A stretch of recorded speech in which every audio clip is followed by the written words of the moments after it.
اس بات کو اپنے دل میں جگہ دیں اور آج سے یہ نیت کریں کہ چاہے مجھے الف با تا تا سے پڑھنا بھی پڑے تو بھی انشاءاللہ میں کوشش کروں گا۔ ہر آدمی دل میں یہ نیت کرے کہ انشاءاللہ موت سے پہلے حافظ بنوں گا، اس کی کوششیں شروع کرے۔ اگر زندگی نے وفا کی تو حافظ ہو جائیں گے، اور اگر زندگی نے وفا نہیں کی اور آپ اس دنیا سے رخصت ہو گئے تو اس نیت اور کوشش کی وجہ سے اللہ کل قیامت میں حافظوں کے ساتھ کھڑا کریں گے۔ یہ کرنے والے کام ہے، یہ کام کرنا ہے، اس طرح اپنے قدم کو آگے بڑھانا ہے، اور خالی دینی علوم نہیں، دنیاوی علوم کی طرف بھی بڑی تیزی سے اپنے قدم کو بڑھاؤ۔ دنیاوی علوم کی طرف بھی اپنے قدم کو تیزی سے بڑھاؤ۔ بہترین انجینئر بنو، بہترین ڈاکٹر بنو۔ ہمیں پیر طریقت کی بھی ضرورت ہے، عارف شریعت کی بھی ضرورت ہے، ماہر سیاست کی بھی ضرورت ہے۔ ہر سمت میں آگے بڑھو، کسی اعتبار سے ہمیں کمزور نہیں ہونا چاہیے۔ امام غزالی رحمت اللہ علیہ جب اپنے زمانے کے لوگوں کو بے وجہ کی چیز میں پڑھتا ہوا دیکھے، ان کا زمانہ طب کا زمانہ تھا، میڈیکل کا زمانہ تھا، وہ اپنے حفاظ کو اور اپنے دینی تعلیم سے جڑنے والوں کو نصیحت کیا کرتے، تاکید کیا کرتے کہ ڈاکٹری کے میدان میں آؤ، اس فیلڈ میں آؤ، تم اس فیلڈ میں بھی بڑے دینی کام انجام دے سکتے ہو۔ امام غزالی رحمت اللہ علیہ نے، ان کے شاگردوں نے جو نمایاں کام زمانے میں کیا ہے وہ طب کے میدان میں کیا ہے۔ جس زمانے میں اہل علم نے اور مسلمانوں نے ریاضی اور سائنس میں اپنے قدم کو بڑھایا تو اس زمانے میں الجبرا ڈیولپ ہوا، اس زمانے میں جیومیٹری ڈیولپ ہوا۔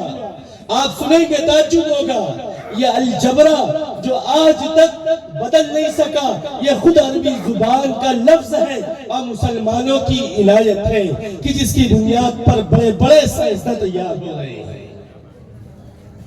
ہر فیلڈ میں اپنا لوہا بنواؤ، ہر فیلڈ میں اپنا لوہا بنواؤ۔ جب سیاست کے میدان میں رہو تو ابو بکر صدیق بن کے ابھرو، جب سیاست کے میدان میں رہو عمر فاروق بن کر کھڑے رہو، جب سیاست کے میدان میں رہو عمر ابن عبدالعزیز کی طرح نمایاں کردار نبھاؤ۔ یہ ہمارا کام ہے۔ ہم نے تو سوچ لیا کہ بس ہمارا کام یہ دکان چلانا، ہمارا کام صرف کھیتی کرنا یا بچا کچا کچھ عملہ ہے تو ان کا کام صرف نورانی قاعدہ یا قرآن پڑھانا۔ میں یہ نہیں کہتا یہ چھوٹی خدمت ہے، یہ عظیم الشان خدمت ہے، لیکن آج کا زمانہ، آج کا وقت یہ ہم سے پکار کر کہہ رہا ہے، مسلمانوں، دنیا والوں نے اپنی محنتیں بڑھا دی ہے، تم اپنی محنتیں بڑھا دو۔ جو محنت کرے گا وہ آگے بڑھے گا، جو محنت نہیں کرے گا وہ آگے نہیں بڑھ سکتا، وہ آگے نہیں بڑھ سکتا۔ آئیے محنت کے میدان میں پڑھیے جم کر، اپنا لوہا منوائیے۔ دنیا آسمان پر پہنچ گئی ہے، اس سے آگے جانے کا ارادہ رکھ رہی ہے، اور ہمارا اور آپ کا برا حال ہے، ہمارا اور آپ کا برا حال ہے۔ صبح و شام موبائل کا دیوانہ بن کر اپنا عاشق اور معشوق کا رشتہ بنا رہا ہے، اور صبح سے شام تک اس موبائل کے پیچھے جوان اپنی جوانی کو، بوڑھا اپنے بڑھاپے کو تباہ و برباد کر رہا ہے۔ کون سی برائی آج اس کے گھر میں نہیں، آج اس کے ہاتھ میں نہیں، ساری برائیاں ان کے گھر میں پلپ رہی ہیں، ساری برائیاں ان کے ہاتھوں سے پروان چڑھ رہی ہیں۔ مسلمانوں، ہوش کے ناخن لو، ہوش کے ناخن لو، علم کے میدان میں آؤ، عمل کے میدان میں آؤ، قرآن کے دیوانے بنو، کتابوں کے متوالے بنو۔ تم اپنی صبح و شام کتابوں کے مطالعے میں لگاؤ، تم اپنی صبح و شام قرآن کی تلاوت میں لگاؤ، ذکر و اذکار میں لگاؤ، حالات تو اتنے بدتر ہو گئے کہ اگر آج کوئی تسبیح کرنے کے لیے نماز کے بعد بیٹھ جائے یا غلطی سے ہاتھ میں دانے والی تسبیح لے لے، پوری بستی کے لوگ کڑی نگاہ سے دیکھتے ہیں کہ جناب 99 چوہے کھائے یا بھج کو چلے۔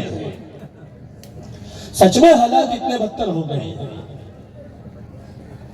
گانا سنتا ہوا دیکھ رہا ہے، کوئی کان پہ جو نہیں ہے، کان پہ جو تک نہیں رہتا۔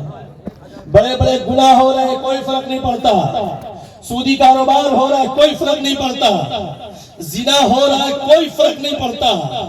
عورتیں بے عزت حریاں گھوم رہی ہیں، کوئی فرق نہیں پڑتا۔ لیکن اگر کوئی مسلمان قرآن لے کر 2-4 گھنٹہ بیٹھ جائے کبھی کبھار، تو آدمی بڑی کڑی نگاہ سے دیکھتا ہے کہ جناب کو کیا ہو گیا، کوئی نیک جنات تو نہیں اس پہ پڑ گیا ہے۔ ایسے برے حالات آ گئے، جبکہ ہمارے اسلاف کا طریقہ اس کے برعکس ہے کہ وہ صبح و شام کتابوں میں پڑے رہتے ہیں۔ ان کے ہاتھ میں جب قلم ہوتا تو جب وہ لکھتے تو پڑھنے والا اش کر جاتا۔ ابن عقیل رحمت اللہ علیہ 5ویں-6 صدی ہجری کے بڑے عالم گزرے ہیں۔ انہوں نے ایک کتاب لکھی جس کتاب کا نام الفنون، اور ایسی کتاب لکھی 800 جلدوں میں۔ ان کا تعجب ہوگا، 1-2 جلد نہیں، 10, 12, 14, 20 جلد نہیں، 800 والیوم میں کتاب لکھ ڈالی۔ جب قلم اٹھایا تو قلم نے کہا کہ حق ادا کر دیا۔ جب مطالعے کا شوق چڑھا تو ایسا مطالعے کا شوق چڑھا کہ کتب خانے کرائے پر لے کر کتابیں پڑھنے لگے۔ حضرت مولانا مفتی تقی عثمانی صاحب دامت برکاتہ، اللہ ان کی عمر دراز فرمائے، ان کے والد صاحب بڑے عالم دین گزرے ہیں، اللہ ان کے درجات کو بلند فرمائے، اللہ پاک اپنے شایان شان ان کی مغفرت فرمائے۔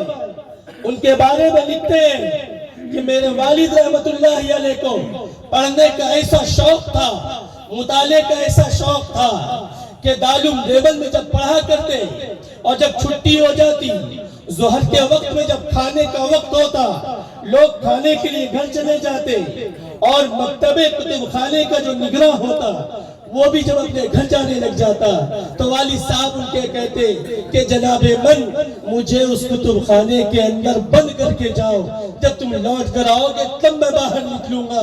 یہ باہر سے تالا لگایا جاتا اور ان کے والد مکرم اندر بیٹھ کر کتابوں کا مطالعہ کیا کرتے۔ انہی کا دین ہے کہ آج جو گنبد خضرا جسے مسجد نبوی صلی اللہ علیہ وسلم میں دیکھ کر یہ کہا جاتا ہے اس ہرے گنبد کے نیچے تاجدار بطحا محمد مصطفیٰ احمد مجتبیٰ صلی اللہ علیہ وسلم آرام فرما رہے ہیں۔ ایک زمانہ تھا کہ اسے توڑنے کا حکومت نے فرمان جاری کر دیا تھا، لیکن یہی مدرسے کا پڑھنے والا یہ کہا کہ نہیں، اس پر گفتگو ہوگی اور گفتگو کے بعد جس کے دلائل ہوں گے ان کی باتیں مانی جائے گی۔ یہاں سے بند ہوگا تو میں چھوڑ دوں گا۔ یہ شخص سفر کیا ہے اور علماء عرب سے جب باتیں کیا ہے اور اپنے علم کا ایسا لوہا بنوایا کہ سارے عرب کے علماء اپنے قلم کو واپس لینے پر مجبور ہوئے اور یہ فیصلہ کیا گیا کہ تاجدار بطحا محمد مصطفیٰ احمد مجتبیٰ صلی اللہ علیہ وسلم کے روضے کے اوپر جو آج گنبد ہے یہ گنبد برقرار رہے گا۔ یہ علم تھا جس علم کی بنیاد پر لوگوں کو جھکایا ہے، لوگوں کو منوایا ہے۔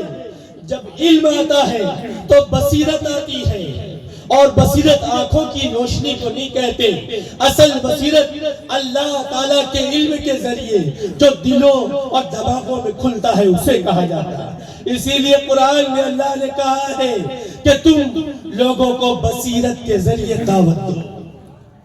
بصیرت جب ہوگی نہیں تو دعوت کیا دیں گے؟ لوگوں کو اللہ کی دین کی طرف کیا بلائیں گے؟ میرے پاس کتنے ایسے مسلمان ملے ہیں، غیر مسلمان ملے، جنہوں نے مجھ سے کہا، باتیں جب سنی تو سننے کے بعد کہا کہ مولوی صاحب آج پہلی مرتبہ معلوم ہوا ہوا کہ لا الہ الا اللہ محمد الرسول اللہ کا یہ معنی ہے. میں نے کتنے مسلمانوں سے پوچھا لیکن مسلمانوں کو بھی نہیں معلوم کہ لا الہ الا اللہ محمد الرسول اللہ کا کیا معنی ہے. جو قوم جو مذہب اپنی بنیاد کو نہیں جانتی، بنیادی تعلیم جس کے پاس نہیں ہے، اس سے کیا امیدیں لگائی جائے، وہ ہمارے لیے کیا ہدایت کی راہیں کھول سکتا ہے. اس لیے مسلمانوں میں آپ سے گزارش کرتا ہوں، اللہ کے لیے اس جلسے کو صرف بریانی پہ ختم نہ کریں، صرف دعاؤں پہ ختم نہ کریں، بلکہ عملی طور پر قدم اٹھائیں. ان برائیوں کو خود بخود اپنی بستی سے سمیٹ کر باہر کریں.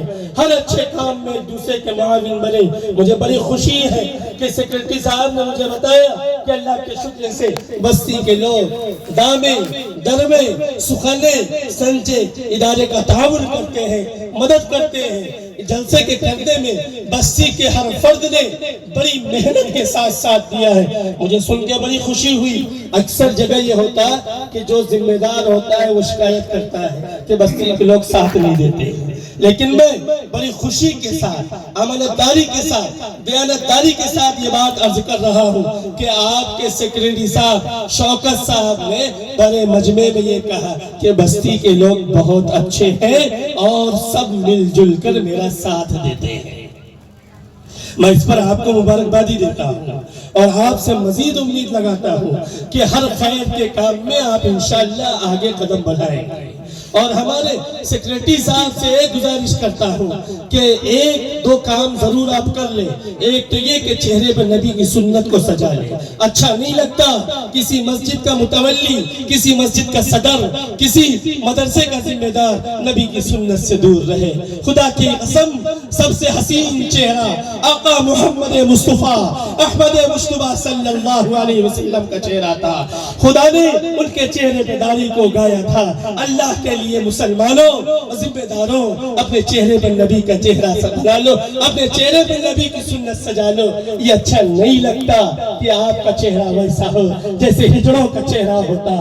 خدا کے لیے مردوں کا چہرہ بناؤ. میں صرف انہیں نہیں کہہ رہا، آپ کو بھی کہہ رہا ہوں، اپنے چہرے کو ایسا حسین بناؤ، چہرے پہ ایسی سنت کو سجا لو، ایسی سنت کو سجا لو کہ محمد مصطفیٰ احمد مصطفیٰ صلی اللہ علیہ وسلم جب ہمیں دیکھیں تو گلے لگائیں، چومیں، پیشانی پہ بوسہ لیں اور کہے کہ یہ میرا امتی ہے، یہ میری سنت پہ چلا ہے.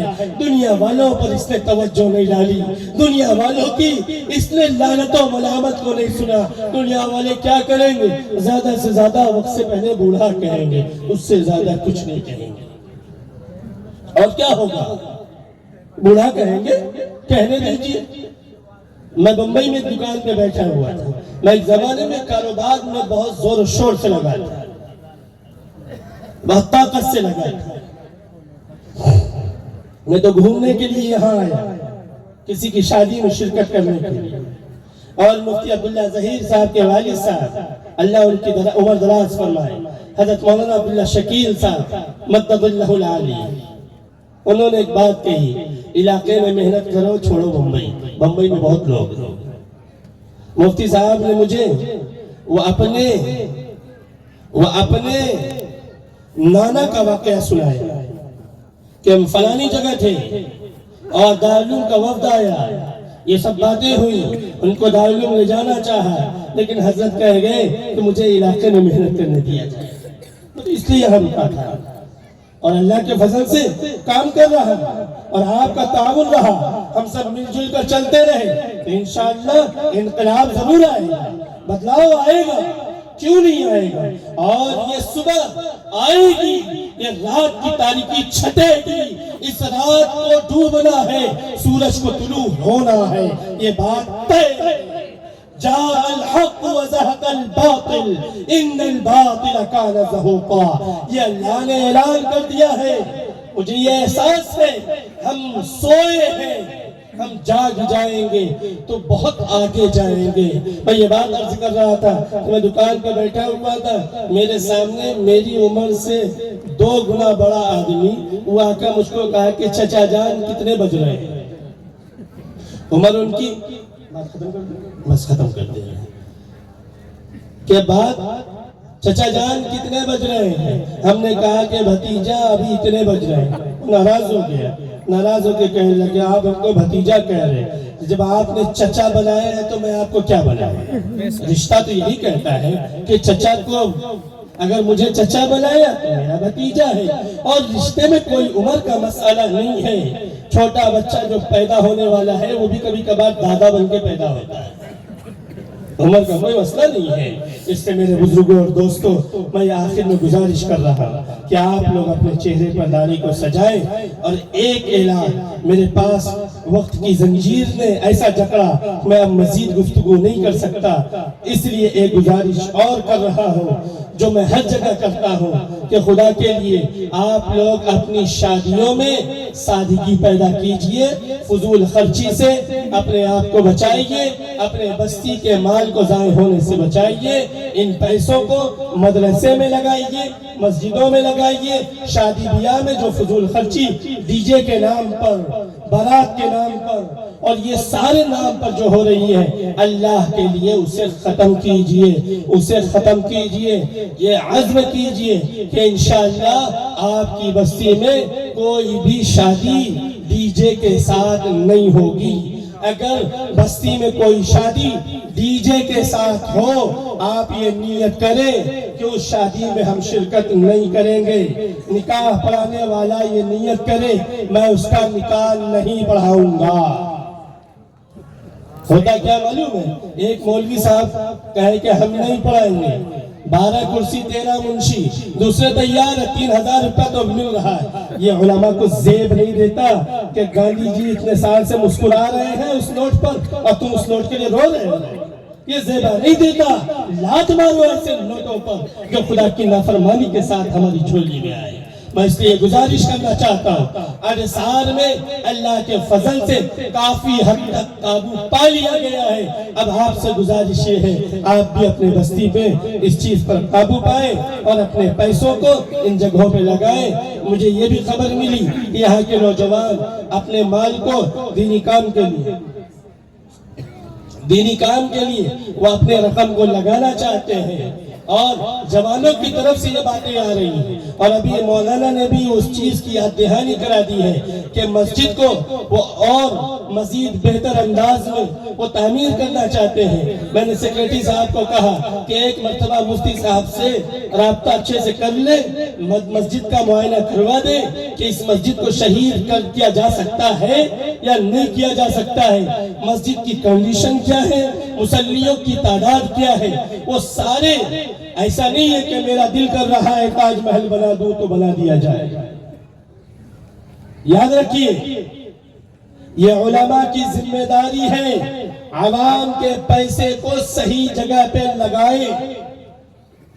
اگر عوام چاہے ہم یہاں لگانا چاہتے ہیں لیکن وہ وقت کی ضرورت نہ ہو، عوام کو ڈائیورٹ کیا جائے کہ یہاں لگائیں،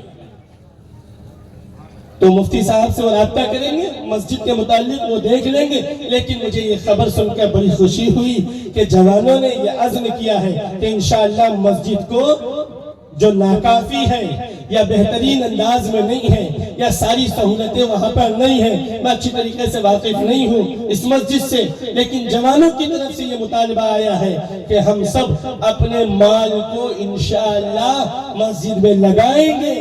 یہ بہت بڑی بات ہے، جو لوگ لگانے کا عزم رکھتے ہیں وہ اپنے علماء سے رابطہ کریں، اپنے علماء کے پاس اپنا تعاون لکھوائیں کہ انشاءاللہ اگر مسجد میں ضرورت ہوگی تو مسجد میں اپنا پیسہ لگائیں گے، مدرسے کی تعمیر میں اگر ضرورت ہوگی تو انشاءاللہ مدرسے کی تعمیر میں اپنے پیسے کو لگائیں گے۔ میں یہ بار بار کہتا ہوں کہ بڑے مدرسوں کی بھی اب ضرورت ہے، چھوٹے مدرسے الحمدللہ بستی قریہ میں ہیں، لیکن اس علاقے میں ایسے ادارے کی ضرورت ہے جہاں کم سے کم ششم عربی تک کی تعلیم ہو۔ الحمدللہ حفظ کے اعتبار سے کافی مدرسے ہیں، اللہ ان میں چاک چاند جائے، لیکن یہ دلی تمنا ہے یہ مدرسے جامعہ میں تبدیل ہوں، یونیورسٹی بنے۔ میں مفتی صاحب کے پیچھے لگا ہوا بار بار کہتا ہوں، مفتی صاحب کٹھا دو کٹھا بہت ہوا کام، شہنواز صاحب کے پیچھے لگا ہوا کہ بہت ہو گیا چھوٹا چھوٹا کام، آؤ 10 بیگھہ میں کام کیا جائے،